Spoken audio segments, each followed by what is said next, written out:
This is one of the 10,000 layer chicken cage with A-type battery system. Here is a manure removal system. We have already installed the turn wheel.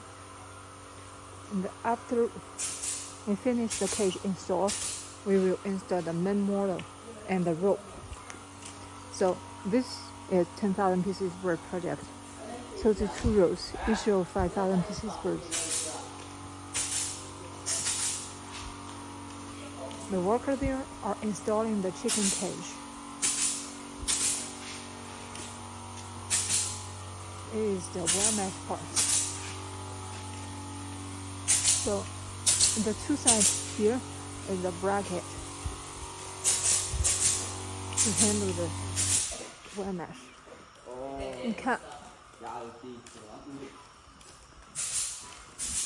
So over that side is the finished well mesh.